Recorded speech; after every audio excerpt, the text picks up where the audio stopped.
Eh bien, bonjour à tous, soyez les bienvenus. Voilà, au nom de toute l'équipe, je vous accueille, mais comme d'habitude, eh bien, il y a plusieurs personnes à la manœuvre ce soir, donc eh bien, vous allez voir un petit peu.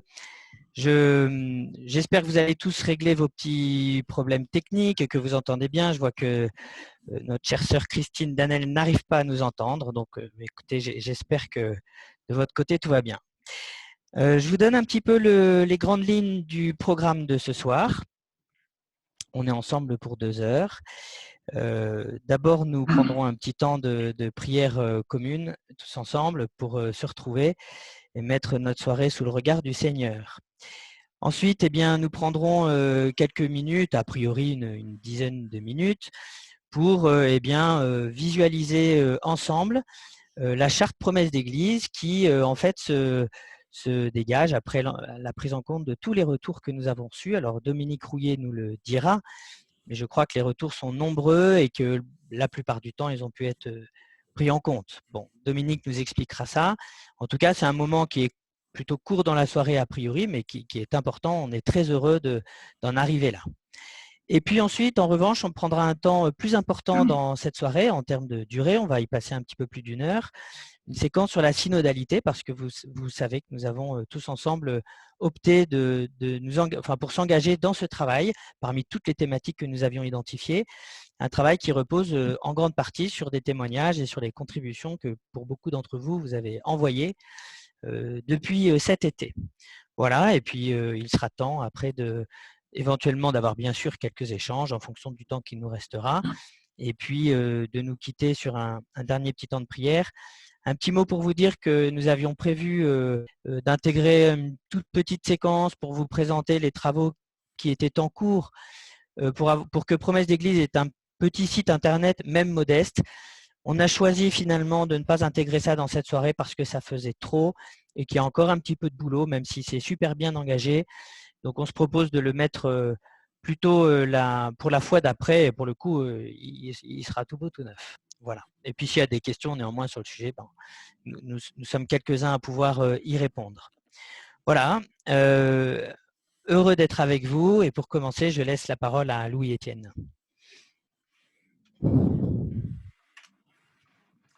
Bonsoir, on va commencer notre soirée par un petit temps de prière que Dominique Rouillet et moi-même allons conduire.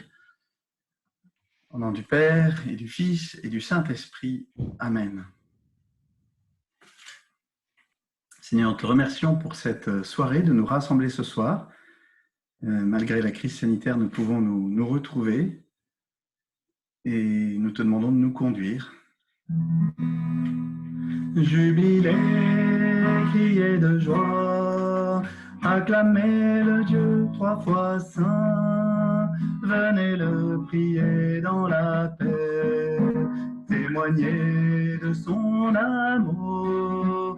Jubilez, criez de joie, ô Dieu, notre Dieu.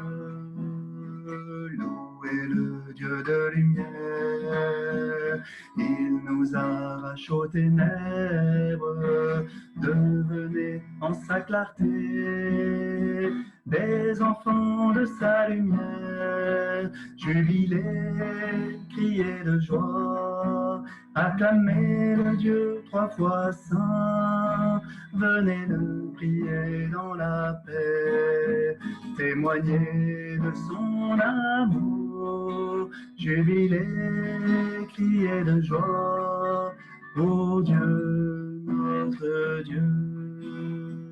Ouvrez vos cœurs, ô Dieu de miséricorde, laissez-vous réconcilier, laissez-vous transfigurer. Jubilez, criez de joie, acclamez le Dieu 3 fois saint, venez le prier dans la paix, témoignez de son amour. Jubilez, criez de joie, ô Dieu, notre Dieu. À l'ouvrage de sa grâce, offrez toute votre vie, il pourra vous transformer. Lui, le Dieu qui sanctifie, jubilé, criez de joie, acclamez le Dieu 3 fois saint, venez le prier dans la paix, témoignez de son amour, jubilé, criez de joie, pour Dieu, notre Dieu. Louange au Père et au Fils, louange à l'Esprit de gloire, bienheureuse Trinité, notre joie et notre vie, jubilé, qui est de joie, acclamez le Dieu 3 fois saint, venez le prier dans la paix, témoignez de son amour, jubilé, qui est de joie, pour Dieu, notre Dieu.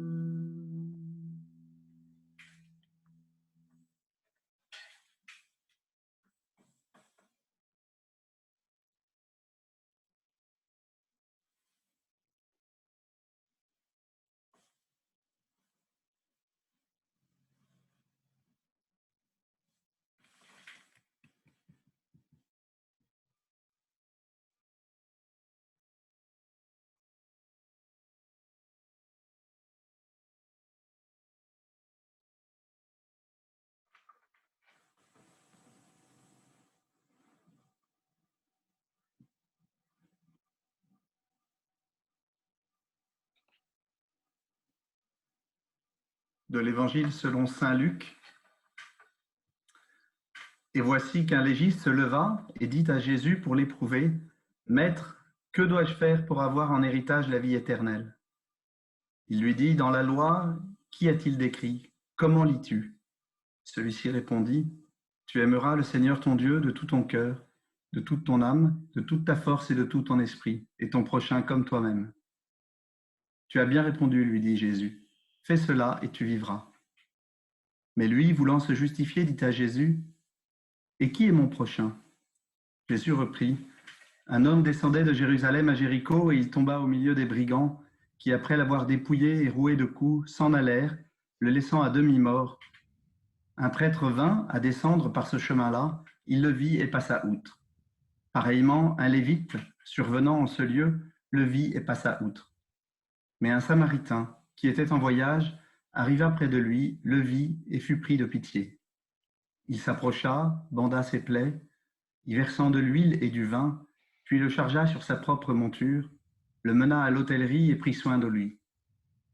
Le lendemain, il tira 2 deniers et les donna à l'hôtelier en disant « Prends soin de lui, et ce que tu auras dépensé en plus, je te le rembourserai, moi, à mon retour. » Lequel de ces 3, à ton avis, s'est montré le prochain de l'homme tombé aux mains des brigands? Il dit, celui-là qui a exercé la miséricorde envers lui. Et Jésus lui dit, va, et toi aussi fais de même.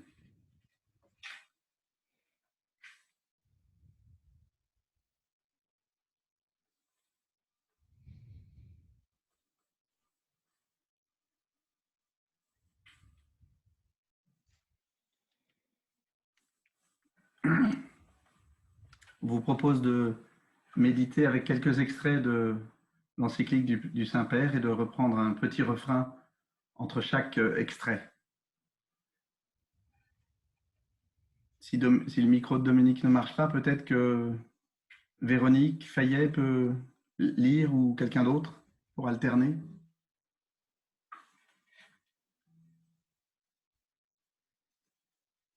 Je ne sais pas si les micros sont ouverts.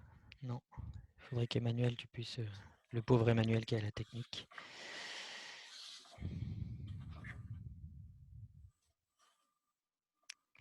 Voilà. Ça marche? Ok, ça marche. Merci Dominique. Donc, on vous propose de méditer à partir de quelques réflexions du pape François dans la nouvelle encyclique Fratelli Tutti. Donc, à qui t'identifies-tu? Cette question est crue, directe et capitale. Parmi ces personnes, à qui ressembles-tu? Chaque jour, nous sommes confrontés au choix d'être des bons samaritains ou des voyageurs indifférents qui passent outre. Et si nous étendons notre regard à l'ensemble de notre histoire, ou au monde de long en large, tous nous sommes ou avons été comme ces personnages. Nous avons tous quelque chose d'un homme blessé, quelque chose d'un brigand, quelque chose de ceux qui passent outre et quelque chose du samaritain.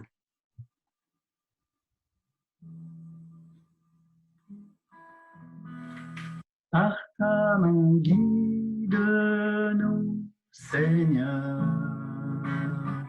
transforme-nous en ton amour, rassemble-nous en un peuple saint qui porte en ce monde ta paix. Par ta main guide-nous, Seigneur, transforme-nous en ton amour, rassemble-nous en un peuple saint qui porte en ce monde ta paix.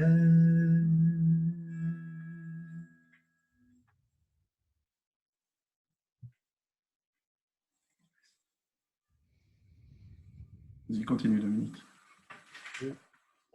Le Samaritain, chaque jour, une nouvelle opportunité s'offre à nous. Nous entamons une nouvelle étape. Nous ne devons pas tout attendre de nos gouvernants, ce serait puéril. Nous disposons d'un espace de co-responsabilité pour pouvoir commencer et générer de nouveaux processus et transformations. Soyons partie prenante de la réhabilitation et de l'aide aux sociétés blessées. Aujourd'hui, nous nous trouvons face à la grande opportunité de montrer que, par essence, nous sommes frères. L'opportunité d'être d'autres bons samaritains qui prennent sur eux-mêmes la douleur des échecs au lieu d'accentuer les haines et les ressentiments. Par ta main guide-nous, Seigneur, transforme-nous en ton amour, rassemble-nous en un peuple saint qui porte en ce monde ta paix.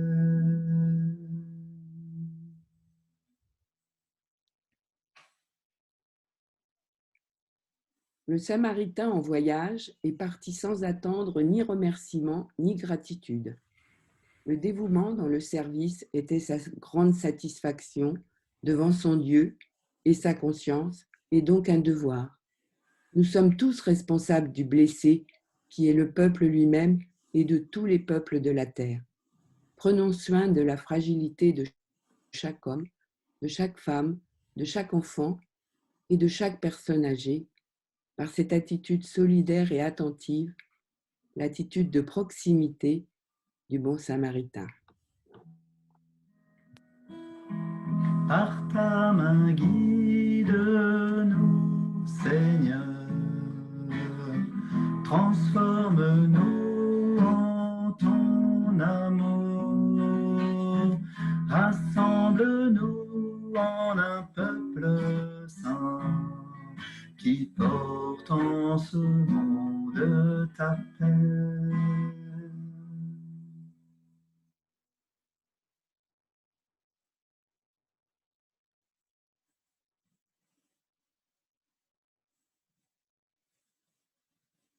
Pour les chrétiens, les paroles de Jésus ont encore une autre dimension transcendante. Elles impliquent qu'il faut reconnaître le Christ dans chaque frère abandonné ou exclu. En réalité, la foi fonde la reconnaissance de l'autre sur des motivations inouïes, car celui qui croit peut parvenir à reconnaître que Dieu aime chaque être humain d'un amour infini et qu'il lui confère ainsi une dignité infinie. À cela s'ajoute le fait que nous croyons que le Christ a versé son sang pour nous tous et pour chacun, raison pour laquelle personne ne se trouve hors de son amour universel. Par ta main guide-nous, Seigneur, transforme-nous en ton amour, rassemble-nous en un peuple saint, qui porte en ce monde ta paix. Par ta main guide-nous, Seigneur, transforme-nous en ton amour, rassemble-nous en un peuple saint, qui porte en ce monde ta paix.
Pour terminer, on vous propose de dire ensemble la prière que le pape François a mis à la fin, qui termine l'encyclique Fratelli Tutti. Notre Dieu, Trinité d'amour, par la force communautaire de ton intimité divine, fais couler en nous le fleuve de l'amour fraternel. Donne-nous cet amour qui se reflète dans les gestes de Jésus, dans sa famille de Nazareth et dans la première communauté chrétienne. Accorde aux chrétiens que nous sommes de vivre l'Évangile et de pouvoir découvrir le Christ en tout être humain pour le voir crucifié dans les angoisses des abandonnés et des oubliés de ce monde et ressuscité en tout frère qui se relève. Viens, Esprit Saint, montre-nous ta beauté. Je veux bien la suite.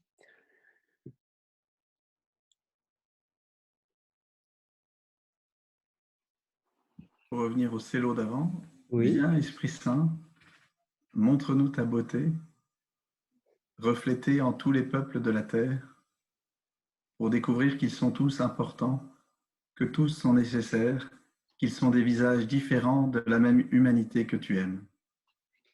Amen. Amen. Amen.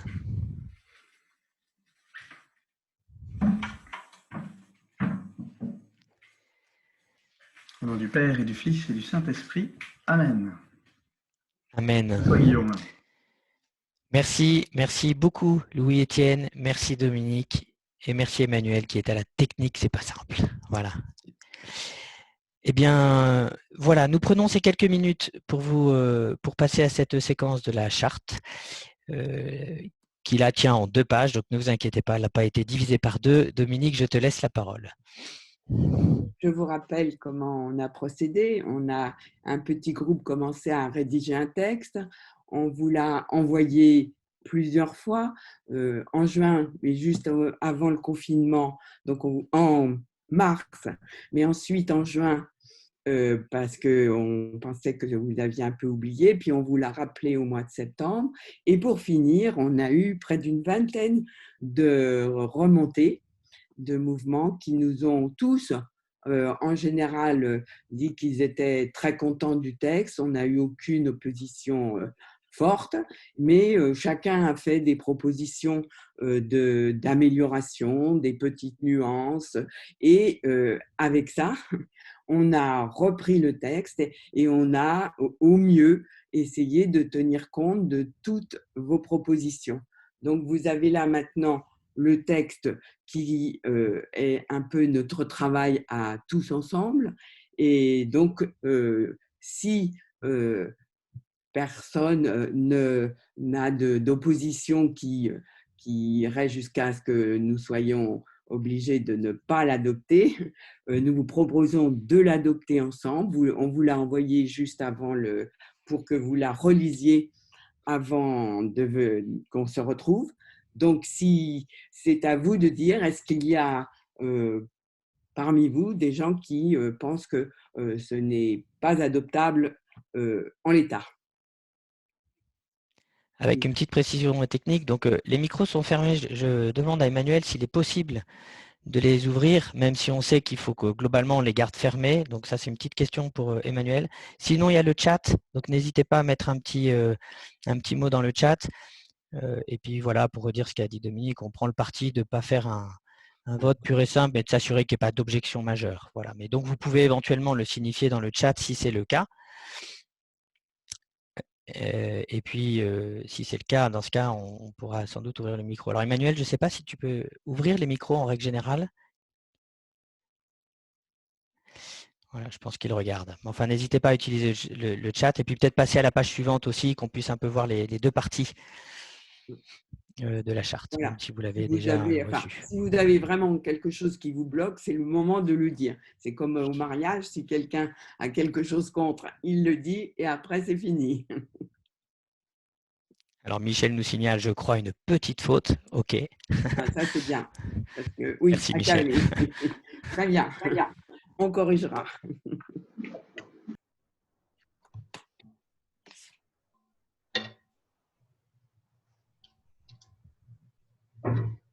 Et si vous n'avez rien d'autre… Alors oui, il faudrait voir la seconde page, en effet. Emmanuel. Oui, regardez quand même la seconde page avant de… Voilà, merci. Voilà. Et il y en a même Donc, 3, pardon. Il y a même 3 pages. Ce que vous aviez reçu en vraiment améliorant le texte. Je pense qu'il est bien plus fort et bien meilleur que ce qu'on avait fait au départ. Ah, une autre remarque. Pas de problème, dit Thierry de Lercy. Beaucoup de gens nous ont déjà dit pas de problème. Donc, on est à un niveau d'amélioration final.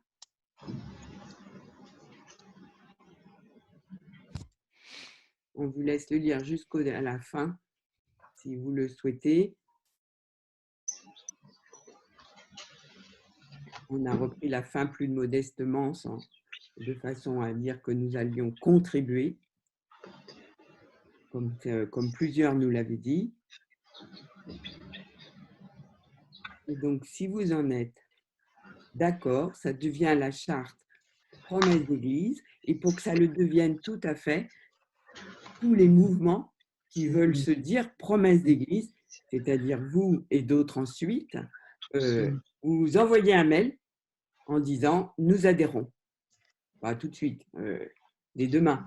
Et donc, ce sera notre charte, c'est la charte qui permet de dire entre nous ce que nous sommes et ce que nous voulons faire ensemble, et qui va permettre, et c'est ça qui est aussi très intéressant, que des groupes qui veulent nous rejoindre puisse dire oui, on s'engage avec vous parce que cette charte, c'est vraiment ce qu'on veut faire, et que ces groupes soient des groupes nationaux, mais aussi des groupes locaux dans les paroisses, dans tous les lieux en dehors de Paris qui auront envie de se mettre à marcher avec nous sur le chemin qui est le nôtre et qui est de collaborer ensemble à l'avènement d'une Église plus synodale. Donc, là, c'est notre charte, et chaque mouvement qui est là depuis le début ou qui nous a rejoints depuis un moment est invité à envoyer un mail en disant « Ok, nous adhérons à la charte de promesse d'Église ». Merci Dominique. Alors il faut vraiment que la parole soit libre, donc je vérifie avant de passer à la séquence suivante qu'il n'y a pas d'objection dans les chats. Ou je crois que maintenant vous pouvez ouvrir votre micro et le refermer, me semble-t-il.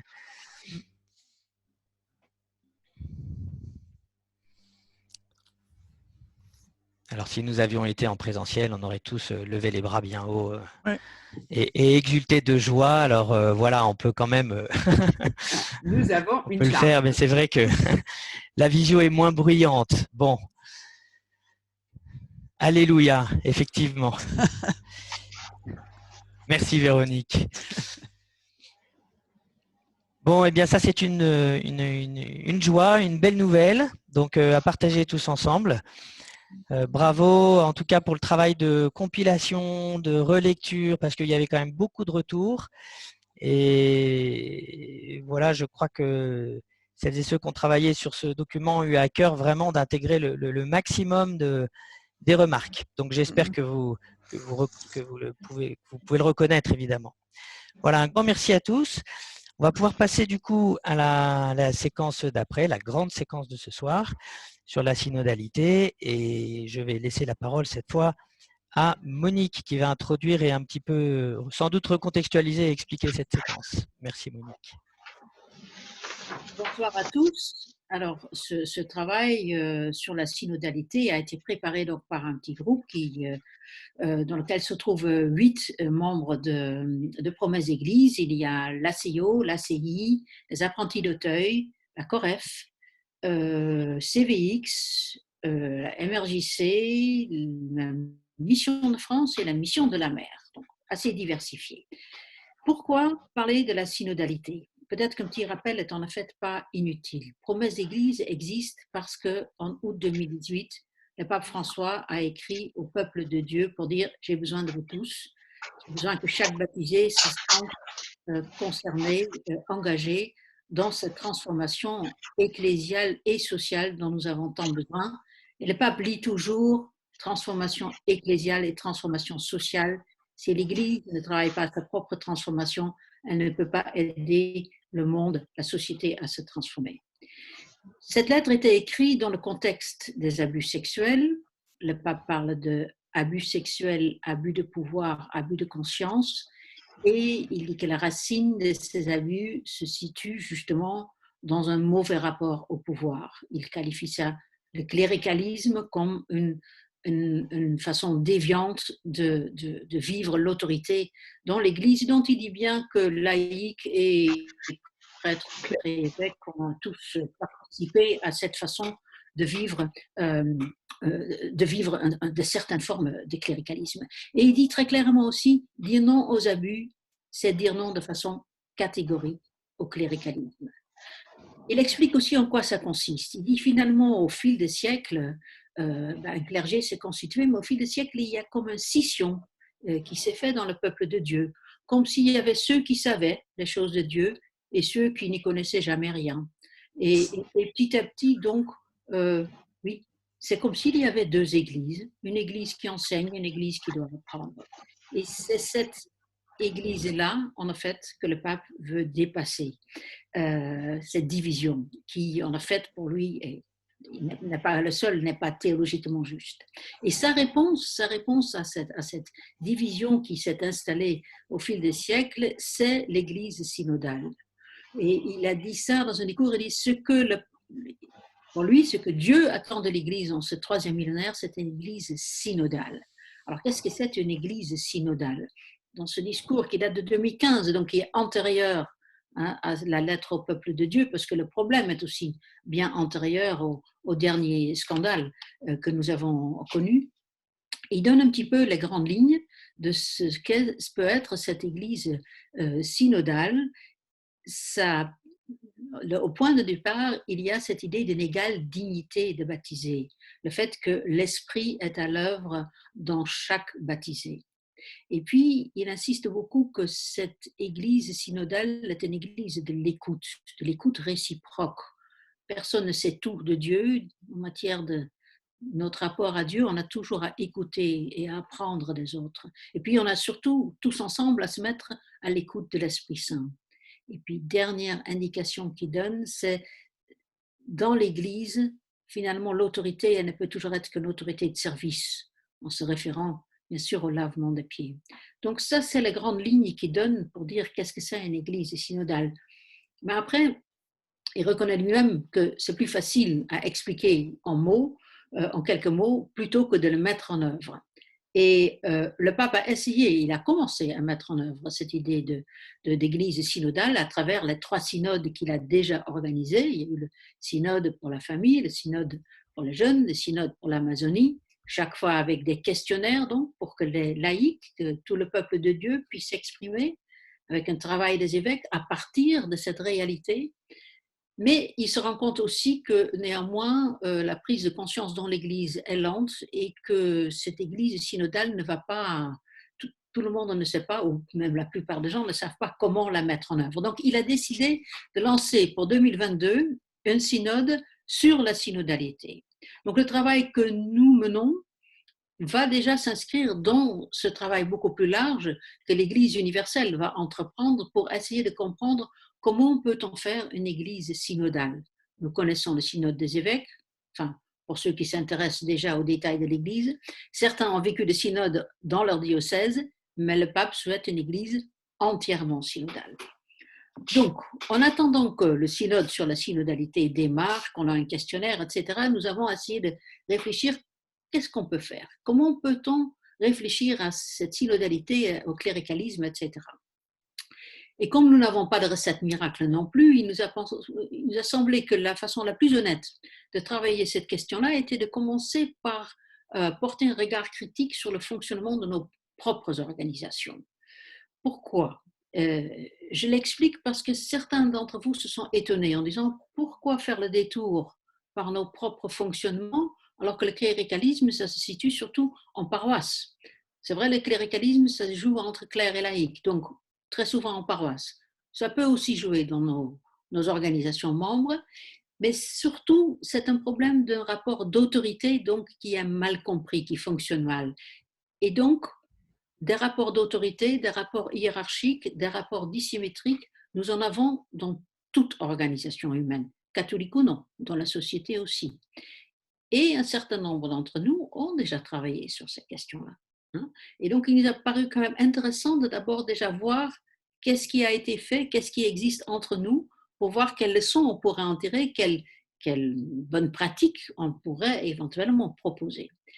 C'est pour ça que vous avez reçu un questionnaire. Un certain nombre d'entre vous ont commencé à répondre. Vous allez avoir là un compte-rendu un peu rapide des premières réponses reçues. On n'a pas pu intégrer ceux qui sont arrivés les tout derniers jours, mais on aura l'occasion d'y revenir le 1er décembre. Donc ça sera un premier rapport. Et puis tout à l'heure, on va écouter quelques témoignages. Et il nous a semblé qu'en faisant des témoignages croisés, vraiment de différents types de rapports hiérarchiques ou dissymétriques, et de voir comment on peut la vivre autrement, ça pouvait être éclairant pour qu'après, vous faites un petit travail en petits groupes pour y réfléchir plus en détail. Je vais maintenant d'abord, pour faire un petit point sur les réponses déjà reçues, et je pense que vous allez, enfin j'espère que vous allez découvrir aussi qu'il y a des choses intéressantes qui se font déjà dans nos mouvements. Je vais donner la parole à François Bosson du MRJC qui a fait ce travail de synthèse pour nous. Alors, bonjour à tous et à toutes. Alors, dans ce travail de synthèse, on a essayé de reprendre les points qui ressortaient soit dans une seule des contributions, soit dans plusieurs, pour donner un peu des pistes de travail sur qu'est-ce qui peut favoriser une démarche synodale dans nos mouvements, voilà, quelles sont les forces, les pistes, etc. Pour illustrer, alors ça fait 7 points, 7 grands points un peu, avec des sous-points pour détailler un peu. Et pour illustrer tout ça, j'ai essayé de mettre quelques extraits des différentes des différentes contributions qu'on a eues, sachant qu'on a eu 6 questionnaires qui sont revenus, donc c'est pour l'instant assez peu, mais bon, bah, la situation étant ce qu'elle est, on sait bien que voilà, ce n'était pas la priorité pour tout le monde, et puis il sera encore temps de renvoyer des questionnaires. Alors, le premier point, c'est un point autour de la définition des rôles et des mandats de chacun ou de chacune. Et du coup, alors ce qui est en italique et entre guillemets, c'est les citations. Je n'ai pas précisé de quel mouvement ça venait parce qu'on n'avait pas précisé dans la réponse au questionnaire que les éléments allaient être diffusés ou s'ils allaient être diffusés. Donc, pour garder un peu l'anonymat, voilà, j'ai pas mis les mouvements d'où ça vient. Et donc voilà, dans la définition des rôles et des mandats de chacun et de chacune, on voit qu'il est mis en avant donc, le fait de mettre en place des mandats courts, un renouvellement régulier des personnes élues, une définition et un ajustement collectif des missions et que ça puisse être écrit. Voilà. Un travail collectif en binôme, en équipe, en conseil d'administration, enfin voilà, toutes sortes de formes. Puis des décisions prises en collectif au sein d'instances élues et des décisions prises par les personnes concernées. On voyait ça notamment dans les mouvements de jeunes en particulier. Alors vous voyez, hein, j'ai mis quelques exemples, j'en ai pas mis pour tout, mais pour ce qui est des mandats courts, il y avait des petites phrases autour des mandats courts qui permettent d'apporter des nouvelles idées, des nouvelles visions. Ça permet au mouvement d'avancer et de rester à l'écoute des conditions de vie des jeunes qui évoluent, quoi. Ou alors, concernant le travail en collectif, il est important que toutes les missions soient portées en collectif, du binôme à l'ensemble du conseil d'administration, en passant par des groupes de travail, des commissions. Ainsi, nous faisons en sorte que ça ne soit jamais une personne seule qui soit responsable de l'une des dimensions du mouvement. De même, au sein du conseil d'administration national, nous travaillons pour chacune de nos thématiques et domaines d'action en binôme. Bon, voilà, ça c'était le premier point. Donc la définition des rôles et des mandats de chacun et de chacune. On peut passer à la suite. Alors, il y avait donc le second point, je n'ai pas mis tous les sous-points dans la même diapo parce que ça faisait beaucoup. Donc, le second point, c'est la définition et l'ajustement collectif donc au sein d'instances décisionnelles des objectifs et des orientations des structures. On voit que ça prend plein de formes différentes, mais dans les différentes structures, il y a d'une manière ou d'une autre un moment où on se pose ensemble pour redéfinir les objectifs, les directions prises, etc. Alors, bon, les différents points, c'était redéfinir régulièrement ces objectifs et orientations en lien avec le contexte, les analyses de la structure, les enjeux au sein de la société, de l'Église, etc. Alors, la petite description en dessous donne la manière de faire de l'un des mouvements, quoi. Il s'agit de rédiger collectivement et de voter un document qui pose les intuitions fondatrices du mouvement ainsi que les directions prises par celui-ci en termes de vision du monde, de sa place dans la société, d'organisation et de financement. Ainsi, le mouvement et ses membres se forcent à ne pas prendre l'existence et l'action du mouvement pour acquises, mais à régulièrement reposer le sens. Bon, c'est un exemple. C'est pas du tout le fonctionnement de tous, hein. On a aussi analysé les limites et les difficultés que la structure connaît à travers des espaces d'échange, des collectifs chargés d'observer. Il y a aussi le fait de favoriser le dialogue au sein de la structure autour des changements afin de prendre en compte les différents avis, les soutiens, les réticences aux transformations, etc. Pour prendre en compte les points de vue de chacun et de chacune et pas avoir seulement un collectif qui tire tout le monde en avant et puis c'est tout, quoi. Ça, c'est aussi des choses qui ressortaient. On peut passer à la diapo suivante. Pardon. Qui propose donc 2 autres sous-points. Adopter une attitude autocritique, notamment à travers la rencontre d'autres expériences à l'échelle locale, nationale, et on avait même des exemples de comparaison d'échelle internationale.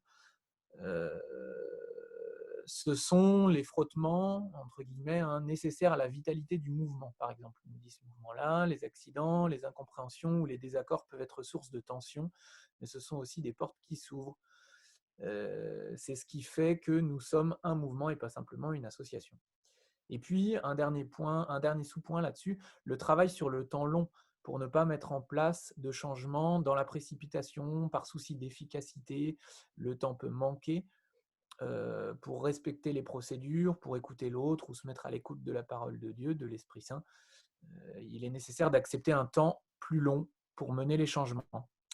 Et donc, un des membres de Promesse d'Église nous citait le pape à travers « Le temps est supérieur à l'espace ». Ce principe permet de travailler à long terme sans être obsédé par les résultats immédiats. Donner la priorité au temps, c'est s'occuper d'initier des processus plutôt que posséder des espaces. Voilà, donc ce deuxième grand point, c'était la définition et l'ajustement collectif au sein d'instances décisionnelles des objectifs et orientations des structures. Voilà. Puis après, les autres points sont un peu plus courts. Les 5 autres points sont un peu plus courts. Alors, il y a la mise en place de mécanismes et de recours en cas de conflit, d'instances de médiation ou de façon plus préventive, d'observatoires de la vie ensemble. Voilà, qui sont différents dispositifs que certains mouvements ou associations ont mis en place pour permettre de tempérer, modérer, permettre à chacune de s'exprimer, etc. Et donc, un petit exemple aussi, un dispositif de médiation et de résolution des conflits qui gagnerait à être plus souvent déclenché, nous dit cette association, a été mis en place en 2016 pour tenter de résoudre les désaccords importants au sein d'un bureau de délégation. Voilà. Autre exemple, la mise en place d'espaces de relecture des mandats et des engagements. Le projet du mouvement repose sur un modèle démocratique basé sur l'éducation populaire. Ce sont des jeunes qui font des choix à la lumière de leur relecture de vie et du mouvement. Donc la relecture qui vient nourrir les orientations qu'on a citées un peu précédemment. Voilà. Un autre point, c'est la mise en place d'un accompagnement, d'une aumônerie ou d'une équipe d'aumônerie au sein du mouvement ou de l'association qui permet de prendre du recul, de la hauteur. Cet accompagnement n'a pas de pouvoir organisationnel ou décisionnel, mais accompagne la relecture et la construction du mouvement ou de l'association dans une dimension évangélique. Voilà, ce qui permet un peu de décaler le regard, de prendre de la hauteur, etc. Et du coup, on nous disait dans les réponses aux questions, l'accompagnement a une place importante au sein du mouvement, mais ne participe jamais aux prises de décision. Ce même mouvement nous disait aussi, à travers des temps aussi comme l'accompagnement personnel ou la reprise de mission, un responsable du mouvement est amené à relire sa responsabilité, partager avec une autre personne sur ce qu'il vit, ce qui lui plaît, ce qui est plus difficile pour poser les situations délicates et permettre d'y trouver des réponses pour ne pas rester coincé. Voilà, pour ce point-là. L'avant-dernier point qu'on soulevait, ou l'avant-dernière piste qu'on soulevait un peu de travail et qu'on retrouve en filigrane dans l'ensemble des réponses au questionnaire, c'est la question de la fraternité, du vivre ensemble, qui est centrale au sein du mouvement ou de l'association. Une confiance mutuelle, une reconnaissance de l'apport spécifique de chacun, de chacune, qu'on vérifie dans une fraternité vécue au quotidien, dans les temps spirituels, etc. Alors, j'avais assez peu d'exemples clairs à citer là, mais c'est quelque chose qu'on sent vraiment en filigrane. Alors, j'ai juste mis cette petite phrase. Les salariés et les bénévoles ont réellement souvent l'opportunité de travailler ensemble d'égal à égal, qui est un des éléments, mais ce n'est pas du tout exhaustif, cette petite phrase. Voilà. Et puis, le dernier point, un travail autour de l'accueil de la diversité. Donc, admettre les difficultés pour pouvoir les travailler, un travail sur la difficulté de respecter l'égale dignité et d'écouter chaque personne dans les relations dissymétriques et la difficulté d'intégrer les personnes éloignées pour quelque raison que ce soit, dans la gouvernance et les processus de décision. Alors, comme petit exemple, je mettais cette orientation fondamentale a donné naissance depuis 20 ans à de très nombreuses réflexions pratiques et outils pédagogiques visant à promouvoir la place et la parole des plus fragiles à tous les niveaux de l'organisation, équipe locale, délégation, région et nationale. Puis un deuxième point autour de l'accueil de la diversité, le travail sur l'accueil des personnes non baptisées, sur la place de la diversité dans les croyances et la pratique religieuse. Une autre petite citation. Nous avons mené en outre une grande réflexion nationale concernant l'accueil de non-baptisés dans nos unités et la proposition pour eux d'un chemin vers le catéchuménat. Nous avons précisé les conditions permettant que cet accueil soit positif pour les jeunes et pour nos unités accueillantes. Voilà. Alors, la dernière diapo, c'est une petite synthèse des 7 points que j'ai évoqués, des 7 pistes que j'ai évoquées, histoire que vous les ayez sous les yeux pour un peu terminer. Mais voilà un peu ce qui ressortait pour l'instant des réponses aux questionnaires et des pistes pour favoriser ou travailler la synodalité dans nos mouvements. Voilà. Merci. Merci François pour ce premier éclairage. J'espère que ça donne envie à tous les autres de faire ce travail. La plupart c'est toujours difficile de rendre compte de la richesse des réponses qu'on reçoit. Mais voilà, j'espère que ça vous donne envie de le travailler parce que plus on aura de réponses, plus on aura après des pistes et plus on peut affiner aussi au fur et à mesure cette analyse. Je vous propose maintenant d'écouter 3 témoignages très différents de 3 organisations membres de Promesse d'Église, les Apprentis d'Auteuil, l'Action catholique ouvrière et la Mission de France. Et chaque fois, ils vont vous parler d'une relation dissymétrique, la relation éducative pour les Apprentis d'Auteuil, une relation dans le travail pour l'Action catholique ouvrière et la relation homme-femme pour la Mission de France, et vous montrer que voilà, ces relations peuvent être vécues aussi autrement, parce que l'enjeu, il est bien là. L'Église, comme toute la société, a toujours vécu les relations dans une forme plutôt verticale. On est dans une société qui devient de plus horizontale, et donc l'Église subit aussi ce mouvement, et pour autant, nous ne viendrons jamais à une horizontalité totale, parce qu'il y aura toujours des responsabilités différentes, des rôles différents. Mais voilà, on peut avoir des responsabilités différentes, on peut avoir des connaissances différentes, et on peut néanmoins, dans les relations d'autorité même, trouver le moyen de faire la place la plus complète et la plus digne à l'autre. Alors, je vais donner la parole d'abord à Nicolas Truel et Daniel Massiel pour un témoignage des Apprentis d'Auteuil. Merci Monique. Dans une œuvre d'éducation comme Apprentis d'Auteuil, qui accueille des jeunes confrontés à des difficultés majeures, on peut dire que tous les ingrédients sont présents pour qu'il y ait un rapport entre des adultes accueillants, c'est-à-dire des éducateurs, des enseignants, et des jeunes accueillis, donc des jeunes confrontés à des difficultés, et que tous les ingrédients sont présents pour que ce rapport ne donne pas assez de place et de valeur à la parole et à l'action propre des jeunes. Pour autant, nous savons, nous expérimentons que l'éducation reçue bénéficie d'autant plus que grandit l'estime de soi de chaque jeune. Et nous savons que l'estime de soi grandit avec le pouvoir d'agir et avec la conviction qu'on est capable de quelque chose. C'est pour cette raison que depuis 6 ans à peu près, Apprentis d'Auteuil s'est lancé dans une aventure que maintenant nous appelons penser et agir ensemble. Il s'agit de créer les conditions pour favoriser la place de la parole et de l'action des jeunes et des familles. Au bout de 6 ans, on peut dire qu'une certaine maturation, mais il faut être vraiment très prudent et très modeste, une certaine maturation commence tout juste à se faire. Et la petite vidéo que je vais vous présenter montre que ça a permis, par exemple, qu'un groupe de jeunes et de parents participent à la convention annuelle des principaux responsables de la fondation.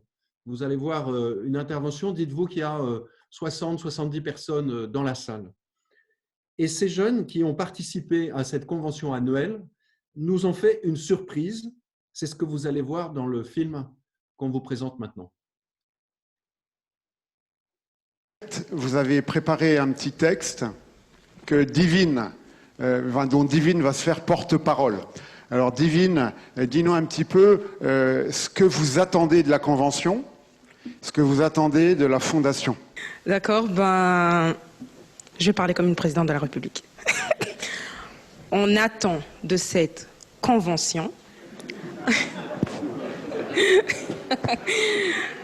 un changement dans tout ce que nous avons évoqué, un développement personnel, parce que cette convention nous a rappelé à quel point les relations sont importantes et peuvent nous aider à devenir matures, humbles et meilleurs. Un avant et un après, parce que le but est d'aller de pire en médiocre, de médiocre en bon et de bon en excellent, afin de ressortir la meilleure version de nous dans le travail, l'échange, la collaboration en tout respect et simplicité. Pour ce, nous voulons organiser une convention nationale des jeunes et vous y inviter, bien sûr.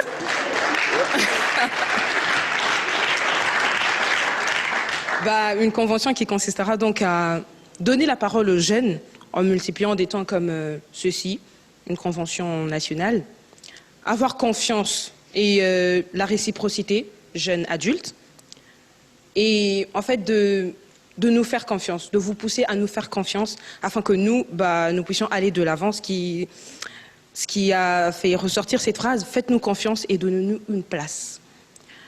Et ensuite, donner du courage à d'autres jeunes d'oser, de s'exprimer, afin de ne pas parler pour rien, mais trouver ensemble des solutions. Et enfin, la pratique des professionnels. On va critiquer un peu la pratique des professionnels, pas critiquer, mais... Et des besoins et l'attente des jeunes. Merci.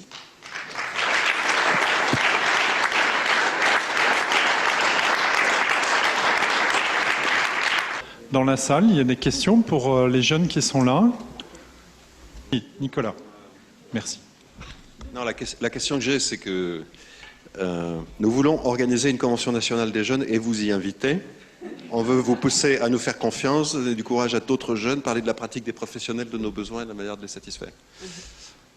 C'est quand? Qui s'en occupe? Voilà, parce que tout le monde a applaudi, donc je pars du principe que nous, on est d'accord. Okay. Je n'ai pas entendu quelqu'un qui dit, mais non, pas moi, d'accord. Donc, je pense qu'il faudrait qu'on réfléchisse assez rapidement sur la manière dont on enclenche derrière. Voilà. Ok, merci pour votre question. En fait, pour vous répondre... en fait, moi, je dirais que, en même temps, c'était une demande et une proposition, et pour vous montrer que, en fait, on n'a pas seulement besoin que vous preniez l'initiative en premier. On a besoin aussi de s'intégrer. Et en fait, on veut que, en même temps, parce que là, moi, je dirais que dans ce cadre, c'est vous qui nous aviez invités. Vous nous avez intégrés à votre façon de réfléchir. On s'est dit que, on a vu comment vous réfléchissiez, on a vu comment vous travaillez. Et en fait, on veut aussi vous intégrer à notre vie. C'est ça la confiance, en fait. C'est que vous nous intégrez à votre vie et on vous intègre à la nôtre et on avance ensemble. Voilà.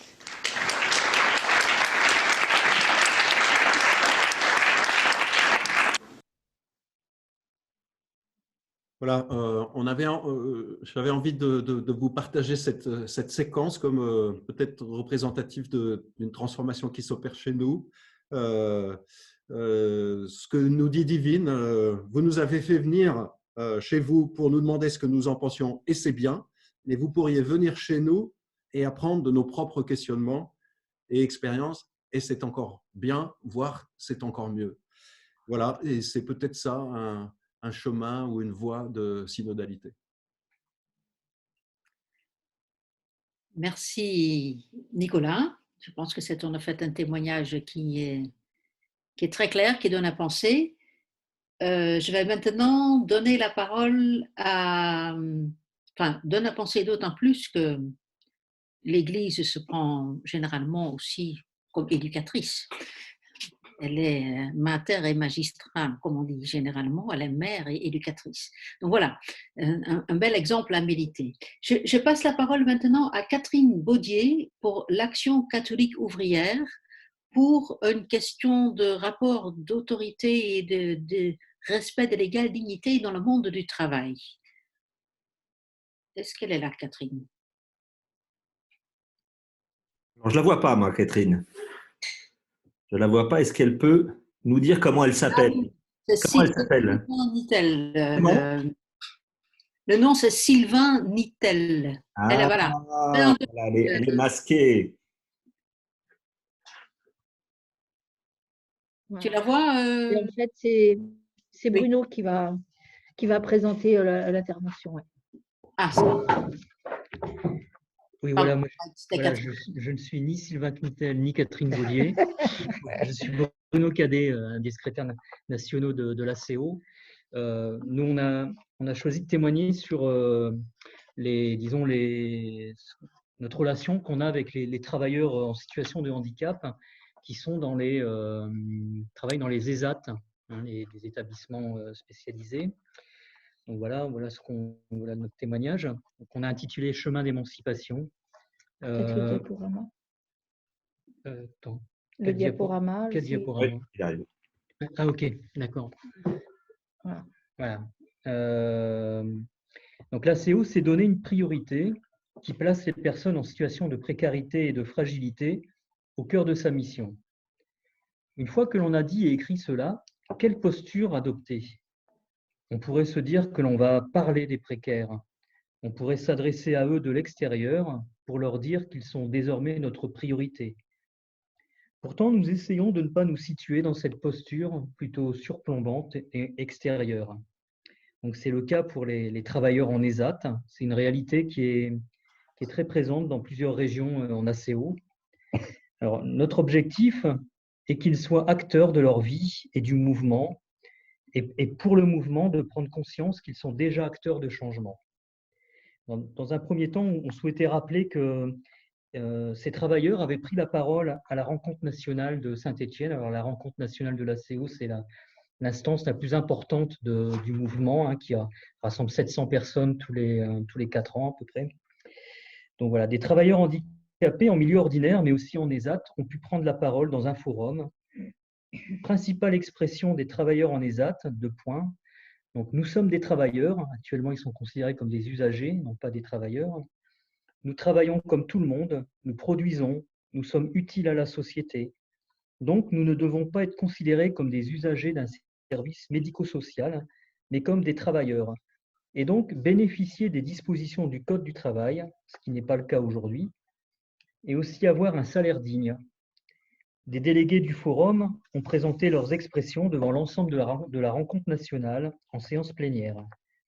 Donc, je vais citer un extrait de la priorité de l'ACO qui a été adoptée à cette occasion-là.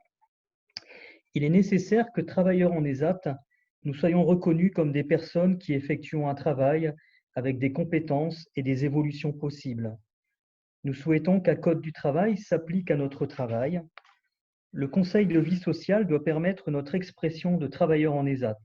C'est possible à plusieurs conditions: que les travailleurs puissent s'exprimer, que leurs paroles soient écoutées, entendues et prises en compte. Les travailleurs en ESAT agissent pour que ce soit la réalité. Avoir le souci de l'autre et de sa dignité est dans notre mission de baptiser. Les précarités et les handicaps sont divers, mais chacun vit des fragilités. L'ACO doit permettre la mise en responsabilité en fonction des capacités de partage, de courage, d'écoute et d'accueil. C'est la fin de la citation. Ce qu'il est important de noter, c'est que ce texte a été adopté par l'ensemble des délégués à la rencontre nationale. Cela signifie que cette parole est devenue celle de l'ensemble du mouvement. Autrement dit, ce n'est pas le mouvement qui a pensé pour eux, mais c'est tout le mouvement qui se donne une orientation à partir de leurs paroles. À leur demande, l'ACO tout entière s'engage résolument avec les travailleurs en situation de handicap. Alors, une deuxième idée maintenant, c'est l'idée de développer leur pouvoir d'agir. Être reconnu comme travailleur avec un salaire décent, c'est une question de dignité. Porter avec les travailleurs en ESAT cette revendication correspond au projet de l'ACO qui vise à rendre chacun acteur de sa vie. Pour les membres de je cite un extrait de la charte des fondements de notre mouvement. Pour les membres de l'ACO, l'Évangile invite et donne sens au combat pour la dignité des femmes et des hommes, où ils deviennent acteurs de leur propre libération avec leur foi, leurs attentes, leurs espérances, leur capacité à agir et à aimer. Fin de la citation. Une fois encore, donc, nous ne faisons pas pour eux, mais avec eux et surtout à partir d'eux. L'ACO est un espace qui leur permet de développer leur pouvoir d'agir, qui les accompagne sur un chemin d'émancipation personnelle et collective. Je donne un exemple dans les Vosges, une des réalités d'ACO en France, dans les Vosges, en Lorraine. Des travailleurs en ESAT ont ainsi organisé des tables rondes, des membres de l'ACO, bien sûr, sont des travailleurs membres de l'ACO, sensibiliser la presse, des professionnels, par exemple des médecins du travail, des travailleurs sociaux, des élus également. Et aujourd'hui, un député de leur circonscription relaie leur démarche. Ils ont rédigé un manifeste et prennent contact avec d'autres endroits en France où des travailleurs en ESAT sont en ACO. Troisième idée, nous souhaitons leur permettre de grandir comme hommes et femmes. Pour tout membre de l'ACO, le mouvement offre la possibilité de la relecture, mais aussi de la responsabilité. Des travailleurs en ESAT sont ainsi en responsabilité dans certaines structures et instances du mouvement. Par exemple, en Lorraine, où un copain d'ACO est membre du comité régional, par exemple. Dans la revue Témoignages, en mars-avril 2019, Xavier du Pas-de-Calais explique ainsi que témoignage c'est la revue de l'ACO, voilà, explique ainsi que la rencontre nationale du mouvement et le forum sur les ESAT lui ont donné envie de s'impliquer un peu plus. Il a accepté de rejoindre le bureau diocésain. Donc je le cite, Xavier. Je pense que la nouvelle résolution va permettre à notre mouvement d'avancer. Pour cela, il faut que tous se mettent à l'action pour jeter les filets au large, c'est-à-dire accueillir, faire connaître l'ACO et inviter d'autres du monde ouvrier et des milieux populaires. Fin de la citation. Tout cela est possible, bien sûr, grâce à l'accompagnement des équipes et des personnes. Écoute, respect, confiance, encourager, valoriser. Donc, je termine par une petite conclusion. Donc, nous sommes heureux de présenter ces expériences qui mettent en avant l'égale dignité des personnes. Cependant, dans cette démarche, nous rencontrons aussi des résistances. C'est un processus que nous avons enclenché qui demande de la persévérance et d'avoir la foi en chaque être humain, en qui Dieu se révèle. Voilà, merci de votre écoute. Merci Bruno et merci Catherine. Catherine était dans notre groupe Synodalité pour un témoignage donc dans un tout autre contexte où en fait des conditions inégales dans le travail peuvent néanmoins permettre de respecter l'égale, ou en tout cas tendre à respecter l'égale dignité des personnes. Et puis alors, le dernier témoignage, on change encore une fois de registre, c'est la Mission de France, Anne Soncarieux. La Mission de France, comme vous le savez probablement, est un diocèse, mais un diocèse de modèle un peu particulier. Et c'est un diocèse qui a créé un poste qui n'existe pas ailleurs et qui en plus a confié ce poste à une femme. Voilà, donc bonsoir tout le monde. Donc moi, ça va porter sur cette co-responsabilité prêtre et laïque, donc à la Mission de France. Plus large même que mon poste que je peux assurer, mais j'en parlerai à la fin. Alors tout d'abord, il est important de redire que la prélature de la Mission de France, c'est un corps de ministres ordonnés, prêtres et diacres, qui reçoit des évêques la responsabilité d'engager la foi de l'Église auprès de ceux dont l'Église est loin, en particulier les plus pauvres et les plus vulnérables. Et depuis sa création, des laïcs se sont retrouvés dans l'intuition missionnaire de la Mission de France et ont voulu la partager dans leur manière de vivre leur travail, leurs engagements. Des membres laïcs se sont engagés avec des prêtres et des diacres depuis plusieurs années dans une réflexion ou des engagements communs. Depuis 1988, des laïcs sont membres à part entière d'équipes de mission Et en 2002, il y a eu la création de la communauté Mission de France. Et c'est la mission confiée à une équipe qui rassemble d'abord. L'équipe est le premier lieu de la co-responsabilité. Alors, parler de laïcs associés à un corps ministériel, comme l'est la Mission de France, qu'est-ce que ça peut vouloir dire? Je crois que c'est d'abord être envoyé en équipe, sur les chemins de la mission, chacun avec ses différences, chacun avec son charisme. C'est un envoi qui se fait à la fois par l'évêque de la Mission de France et par celui du diocèse où se vit la mission confiée. Cet envoi, on peut dire qu'il s'inscrit dans une ligne apostolique et que chaque membre de l'équipe y participe à sa manière et participe aussi au rassemblement du corps du Christ qui est plus large que seulement l'Église rassemblée. Prêtres et laïcs, on a à vivre donc la rencontre avec ceux qui ne partagent pas notre foi, vivre un service de diaconie auprès des pauvres, des migrants ou des laissés pour compte, annoncer et partager la parole de Dieu, engager la foi de l'Église auprès de ceux dont l'Église est loin. Donc cette notion d'envoi est importante, tout comme l'est aussi le retour de mission, un rendre compte à l'Église de ce qui se vit dans cet envoi. Mais c'est cette mission reçue ensemble, qui se vit de manière diversifiée, qui est déjà une co-responsabilité. La Mission de France assume cette participation des laïcs à la mission en confiant à certains d'entre eux des responsabilités dans la gouvernance de la prélature. Depuis 1987, des laïcs sont membres de l'équipe épiscopale et plusieurs sont délégués de région au Conseil pour la mission. Et puis, en 2017, il y a eu une nouvelle étape. L'Assemblée générale, qui regroupait 400 personnes, laïcs, prêtres et diacres, a voté une résolution intitulée « Pour faire évoluer la gouvernance ». Elle visait à désigner comme délégué général un ou une laïque. Dans les mois qui ont suivi cette Assemblée générale, une consultation a été faite parmi tous les membres de la communauté Mission de France. Après ce processus de consultation, j'ai été nommé le 1er octobre 2018, il y a donc 2 ans, et l'expérience est encore bien courte, alors c'est juste quelques repères ou quelques questions.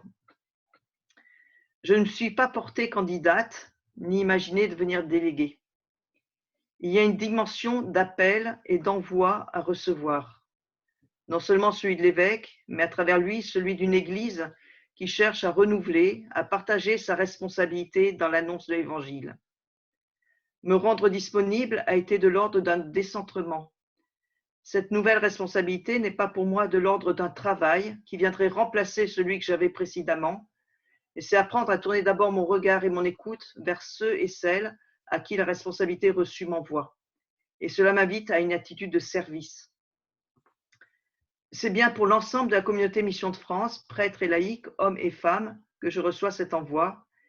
Et il me semble important que, comme laïc, je ne sois pas au service des seuls laïcs, comme le vicaire général et l'évêque seraient au service seulement des prêtres.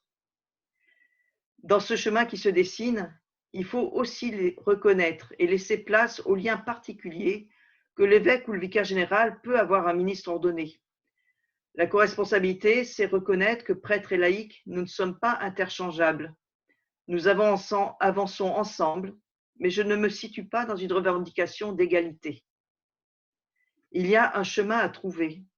Nous sommes associés à de nombreuses tâches ou recherches, mais je ne suis pas un vicaire général bis au féminin.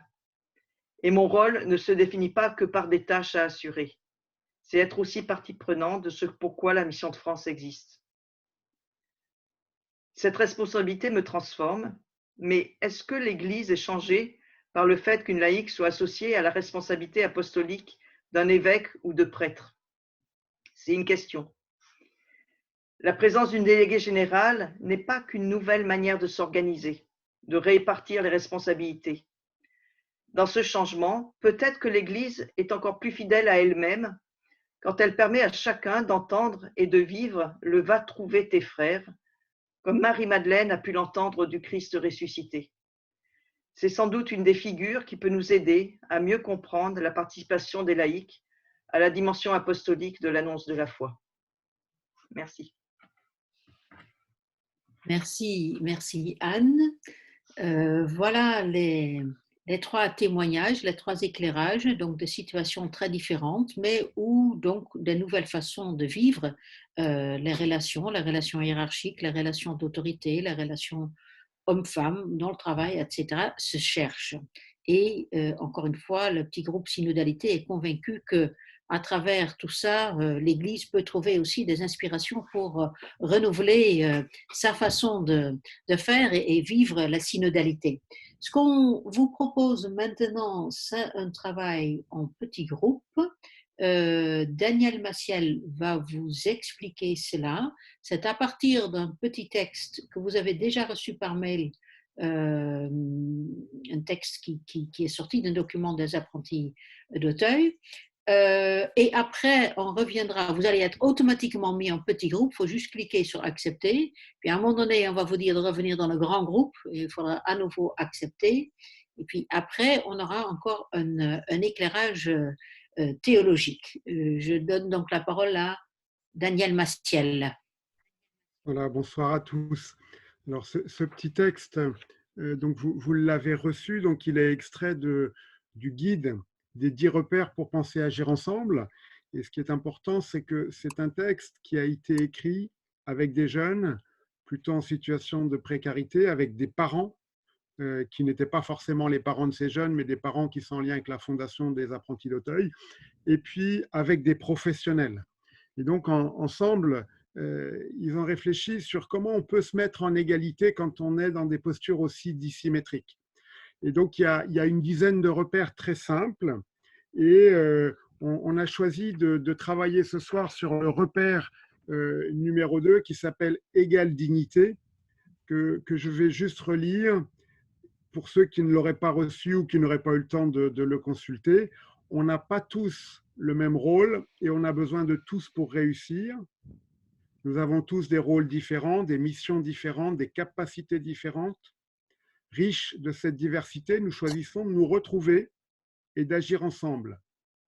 L'expérience de chacun compte, chacun apporte ce qu'il est. Il n'y a pas de petite contribution, chaque contribution a de la valeur. On est tous différents, mais on travaille ensemble d'égal à égal. Personne ne se met au-dessus des autres, ni en dessous. En agissant ainsi, nous faisons disparaître les étiquettes, nous changeons de regard les uns sur les autres et sur soi-même, nous nous transformons avec d'autres. Alors, nous vous proposons de travailler sur ce texte, donc sur cette séquence de 20 minutes. Alors, quand vous serez en petit groupe, la première chose, c'est de désigner quelqu'un qui accepte de prendre des notes. Ensuite, peut-être, on propose à chacun de penser à une situation dans son institution où cette dynamique est déjà vécue et de se poser la question, mais finalement, qu'est-ce qui permet de le vivre? Donc, une situation qui peut être une situation assez précise, assez pratique. Et ensuite, il y aura un temps d'échange où nous proposons que chacun, bien sûr, se présente, redise un petit peu l'institution dans laquelle il est, et puis d'échanger peut-être un temps d'environ 2 minutes par personne, que chacun puisse dire sans forcément raconter la situation, mais plutôt dire quels sont les éléments qui permettent d'être dans cette situation d'égalité effective. Voilà, et pendant ce temps-là, le scribe prend des notes. Et ensuite, ce que nous vous proposons, c'est de sélectionner 2 ou 3 choses dans tout ce qui a été dit que vous remontrez au grand groupe après ce travail en atelier. Alors, 2 ou 3 choses, comment on va les remonter? Eh bien, celui qui a pris des notes, nous proposons qu'il écrive dans la conversation, qu'il écrive à tous les éléments que le groupe remonte. Voilà, et donc, c'est très réducteur de ne prendre que 2 choses ou 3, mais vu le nombre de groupes, on aura une belle diversité. Merci Daniel, méfiez-vous du temps parce qu'en fait, nous sommes en retard, je l'indique à Monique. Nous avons 10 minutes de retard. Voilà, donc les 20 minutes vont peut-être se transformer en 15. Mais bon, voilà, faisons au mieux. Et puis, de toute façon, vous serez avertis du retour en grand groupe. Voilà. Juste, Guillaume, est-ce qu'il peut y avoir un avertissement 3 minutes avant pour que les uns et les autres aient le temps de faire la petite synthèse? Oui, je l'enverrai. Oui. Voilà, Oui. c'est formidable. Merci beaucoup. Voilà. Donc, Merci. je vous répartis maintenant en petits groupes.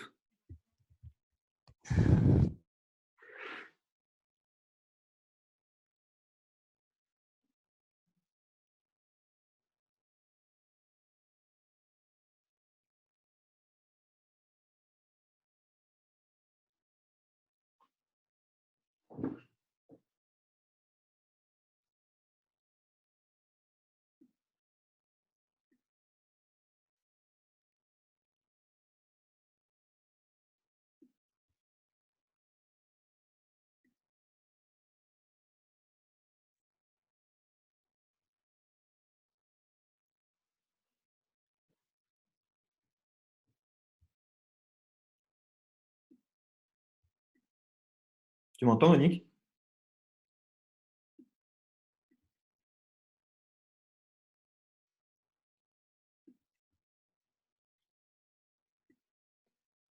C'est volontairement que vous ne rejoignez pas le groupe, Philippe? Vous m'entendez, Philippe?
Mm.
Mm.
C'est radical.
Voilà.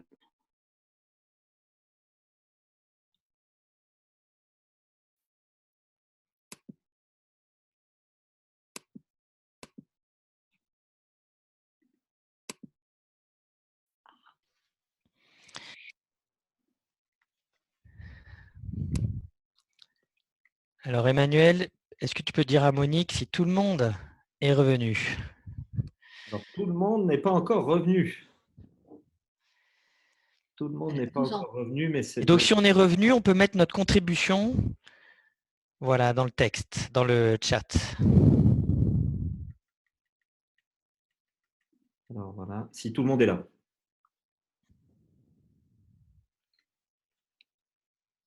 Voilà, on va laisser tout le monde s'exprimer dans le chat. Et Nicolas Truel, je l'ai perdu, il doit être quelque part. Oui, oui, ah voilà, pardon. Je te cherchais sur l'écran et tu étais à côté. Va essayer de voir si rapidement il en sort des critères un peu communs. Mais bien sûr, on reprendra cette analyse plus tard, plus en détail.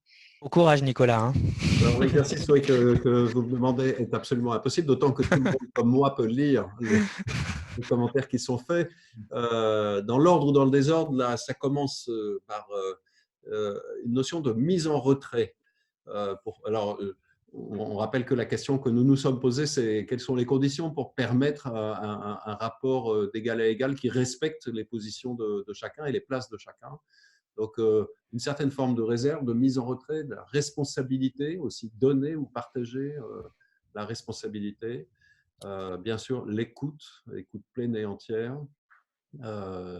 Donner à chacun la possibilité d'être acteur de la co-construction, être en complémentarité.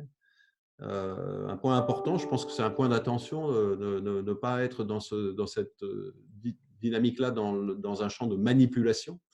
Et donc ne pas avoir peur d'assumer les places différentes et jouer avec ces différences. Voilà. On reparle de nouveau d'écoute, de confiance réciproque. Pour ça, il faut des compétences, des qualités et des talents qui soient reconnus. Bon. On rentre dans un champ plus ecclésial en parlant d'appeler des laïcs en responsabilité, des clercs qui accompagnent ces laïcs en responsabilité. Chercher le jeu des compétences complémentaires, des co-responsabilités. La liberté de la parole suppose une méthode. Voilà, ça, je pense que c'est important. Alors là, ça bouge tellement vite que je ne suis plus capable de lire hein, tout ce qui se passe. Je vois aussi l'importance de vivre ensemble, de trouver des moments pour mieux se connaître. Hein. L'importance d'avoir un cadre, une méthodologie. Donc, ça sort plusieurs fois. Donc, ça ne s'improvise pas d'une certaine manière. Il faut à la fois se connaître et avoir une manière de travailler. De nouveau, une notion de mise en réserve, retrait des aidants, des sachants, pour ne pas agir à la place d'eux. On voit des dimensions statutaires dans les droits de vote, dans la représentation des différents âges, le croisement des responsabilités. Le fait de solliciter plusieurs avis, là on est dans un champ vraiment d'organisation et de structuration. On voit aussi que cette égalité permet à apporter de l'aide qui aide chacun à se transformer les uns par les autres, se faire confiance. Voilà. D'autres ont évoqué la façon de résister à la tentation de transformer la diversité des rôles en hiérarchie de valeurs. Inventer d'autres équilibres, faire communauté. Véronique Fayet nous dit que c'était trop rapide et donc elle n'a pas eu le temps de faire la synthèse. Bon, ben voilà. Ça renvoie peut-être à ce que nous disait François tout à l'heure sur le fait que pour tout cela, il faut du temps. En revanche, Véronique nous dit quand même qu'il faut des outils, des commissions, des méthodes, chose qu'on a déjà vues. Pratiquer l'hospitalité inversée, des visitations mutuelles entre les espaces différents. Voilà ce que j'ai réussi à lire à la volée, mais comme je pense que vous l'avez fait aussi, il y a beaucoup beaucoup de contenu, certainement des points de convergence, et on sent déjà beaucoup de pratiques chez les uns et chez les autres. Manifestement, les exemples ont dû être nombreux, puisque pour parler de méthode, pour parler de conditions, il faut qu'il y ait déjà de l'expérimentation. Mais probablement, ce que je retiendrai, mais c'est sans doute parce que je suis un peu déformé par le témoignage que je vous ai donné tout à l'heure, cette importance de se connaître et de faire cet effort d'aller vers la position où est l'autre, là où est l'autre, me paraît important, et probablement, dans ce contexte-là, de mettre en réserve ou en retrait ce qui pourrait apparaître comme quelque chose qui fait obstacle à cette connaissance. Voilà, je m'arrête là. Merci Nicolas d'avoir pris en charge cet exercice périlleux qui est de commenter en direct ce qui arrive. Impossible. Je vois qu'en effet, on a du mal à respecter le timing.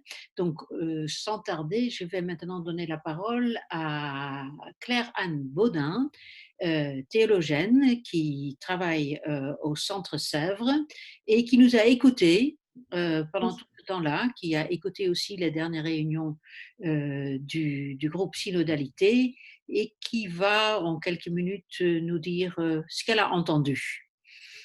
On a tout de même le temps qu'il faut. Voilà. Merci Guillaume, merci Monique. Oui, je voudrais relever 2 points parmi l'ensemble de ce qui a été dit ce soir. Le premier, donc, relève de l'égale dignité, avec ce terme, cette ambition qu'a la jeune fille divine que nous présente Nicolas, d'être plus mature, plus humble et meilleure. Sur quoi repose l'égale dignité? Se le rappeler, je crois que c'est une chose heureuse, se le rappeler, elle repose sur la grâce baptismale active en tous. Et la grâce baptismale elle-même réside dans le fait d'entrer par l'expérience de son existence, dans la mort ou dans la finitude, par la confiance en Dieu créateur, comme le fait le Christ dans la Passion, d'entrer dans la mort ou dans la vie en finitude, par la foi, comme le fait le Christ. Donc la grâce baptismale, cette force donnée par l'Esprit allant vers la résurrection. C'est de cette façon-là, par ce qui s'appelle le baptême, et dans lequel, en tant que chrétien, on s'est engagé, ou on a été engagé, on l'a avalisé après, par ce qui s'appelle le baptême, qu'on est tous habités de l'Esprit Saint et travaillés par l'Esprit Saint. À ce titre-là, l'égale dignité est une situation d'enfant de Dieu et qui nous rend aptes à échanger les uns avec les autres et à se respecter, quelles que soient les conditions de l'échange et quelles que soient les conditions de vie des uns et des autres. C'était le premier point, auquel j'ajoute que l'esprit ne travaille pas uniquement, et ce point-là, je crois qu'il faut l'approfondir toujours plus, l'esprit ne travaille pas uniquement dans le cœur et le corps des baptisés, mais aussi et dans tous les cœurs et tous les corps de tous les hommes. Et qu'à ce titre-là, cette égale dignité et cette écoute mutuelle doit s'étendre à tout ce qui se cherche en matière de quelque chose qui ressemblerait à de la synodalité dans la société. Et il y a beaucoup de choses qui se cherchent, Monique l'évoquait tout à l'heure, et il est important de voir quels sont les fruits portés par les recherches de tout un chacun et de tous les groupes sociaux pour plus de respect et plus d'écoute mutuelle. Aussi, plus de respect et d'écoute de la réalité qu'est la nature, de la réalité qu'est l'ensemble du monde non humain, pas uniquement une concentration sur l'humain, mais plus largement. Donc, je voulais dire par là, sur ce premier point, que l'esprit travaille dans la forme du baptême, c'est-à-dire la ressemblance au Christ, qu'à ce titre-là, la grâce baptismale, tous ensemble, nous avons à honorer ce travail de l'esprit et à croire que c'est vrai pour le voir. C'est seulement en le croyant qu'on peut le voir chez l'autre. en accordant à l'autre la possibilité de se dire. Moi, je suis frappée par c'était la première, mais cette jeune fille divine, c'est fou ce qu'elle a, quel nom, c'est fou ce qu'elle a comme force pour pouvoir parler, pour pouvoir dire face à des adultes bien plus assis qu'elle probablement. Il faut le croire pour le voir, donner crédit à l'autre pour qu'il puisse développer cela. Le concile, dans le texte de Gaudium et Spes au numéro 22, dit bien que tout homme traverse d'une façon que Dieu connaît l'expérience pascale. Tout homme de bonne volonté, tout homme pour autant qu'il soit vraiment vivant, pour autant qu'il cherche vraiment la probité, la justice et la paix, traverse d'une façon que Dieu connaît l'expérience pascale. La réalité de la force de l'amour dans l'épreuve est une réalité que connaît tout homme. Il faut prendre appui là-dessus pour pouvoir avancer et avancer ensemble, c'est-à-dire en synodalité. D'où ne pas tenir autrui comme indigne d'être et considérer qu'il est toujours un interlocuteur valable et lui laisser pleinement la parole. Il faut croire que l'autre porte en lui ce que nous cherchons tous, la justice et la paix, et que donc quand nous le cherchons avec lui, nous sommes vraiment dans une situation d'interlocution.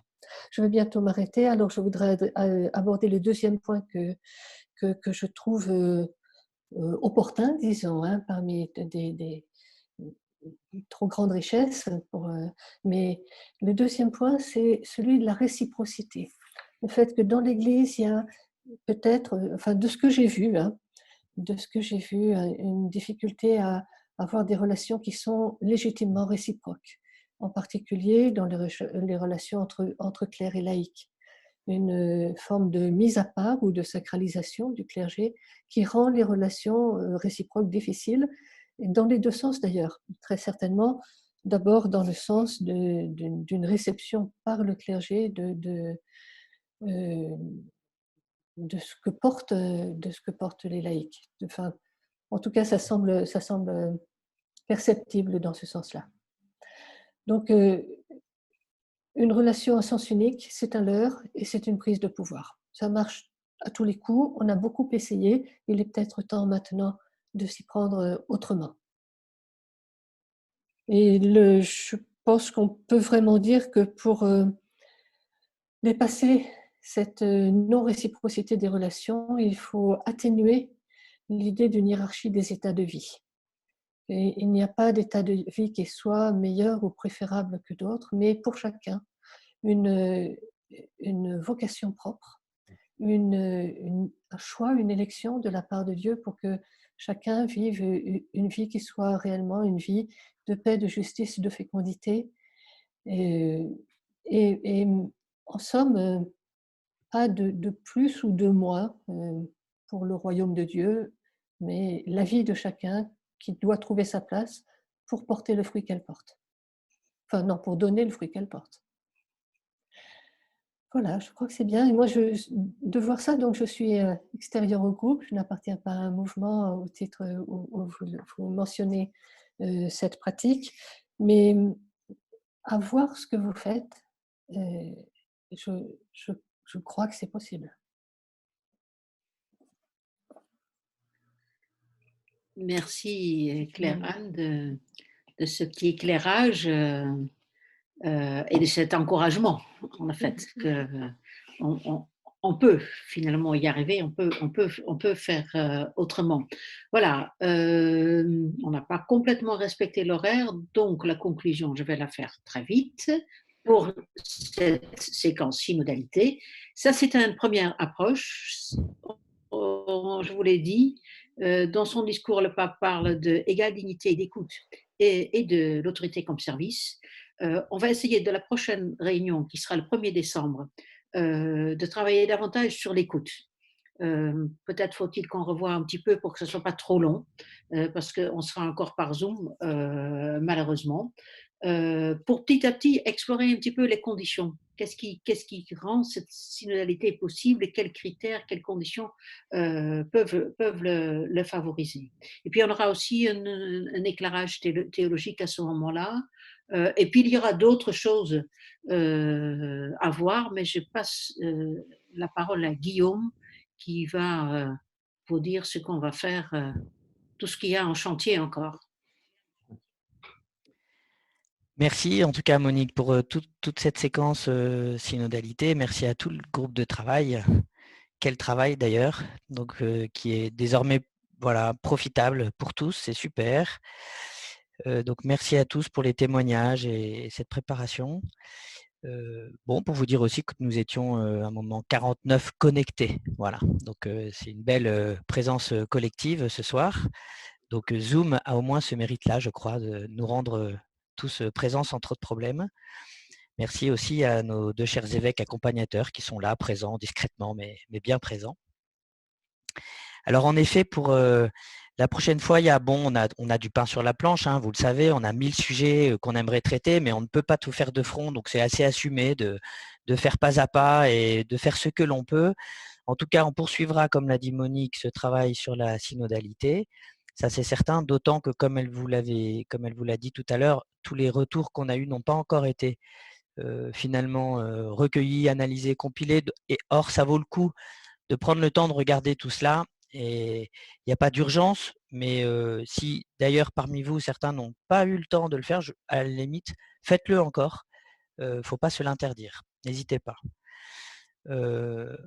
Vous savez, l'équipe de service que nous sommes à quelques-uns a commencé aussi à travailler sur ce gros mot de gouvernance, parce qu'il faut aussi qu'on se dise comment entre nous on peut durer. On est tout à fait confiant, mais il y a quand même voilà, sans doute quelques petites règles à se donner, à se dire. On a commencé à travailler sur le sujet. Il était encore un petit peu tôt. Là non plus, il n'y avait pas d'urgence pour vous en parler dès ce soir.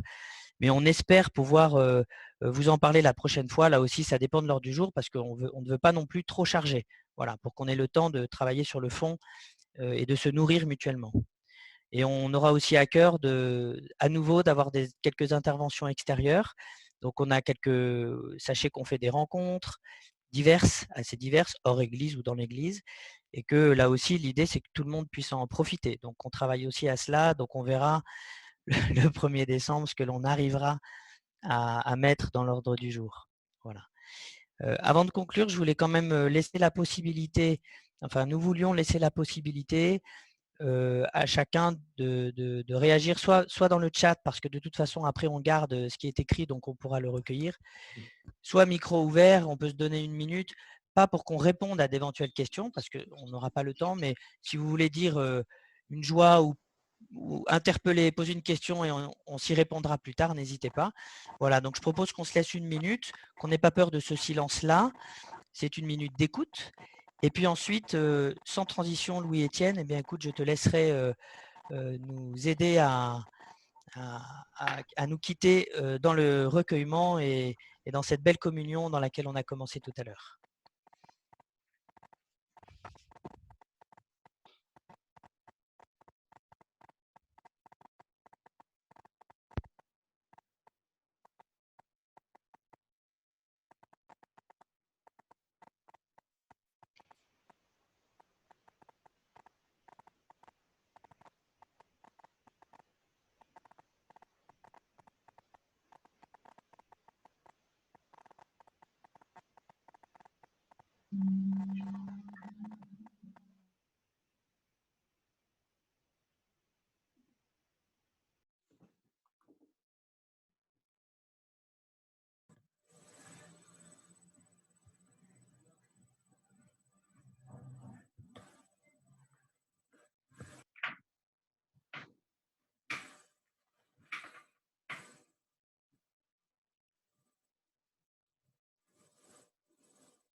Bien, mais je vous propose qu'on termine en reprenant le petit refrain que nous avons chanté tout à l'heure, et puis on terminera par un autre père tous ensemble.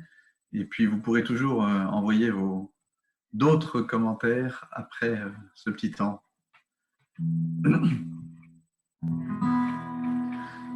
Par ta main guide-nous, Seigneur,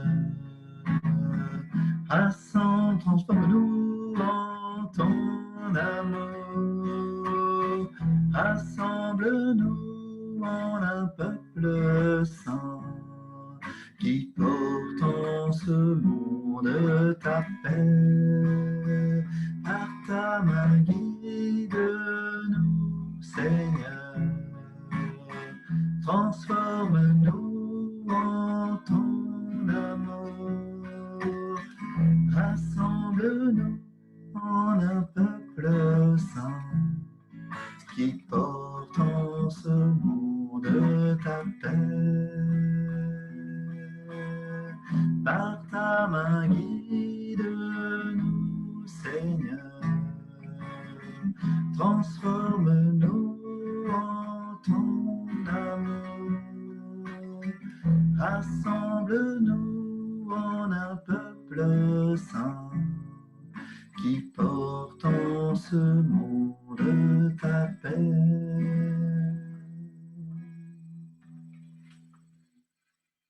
Notre Père qui es aux cieux, que ton nom soit sanctifié, que ton règne vienne. Que ton règne vienne, ta volonté soit faite sur la terre comme au ciel. Donne-nous aujourd'hui notre pain de ce jour. Pardonne-nous nos offenses. Nous pardonnons aussi à ceux qui nous ont offensés. Et ne nous laisse pas entrer en tentation, mais délivre-nous du mal. Amen. Amen.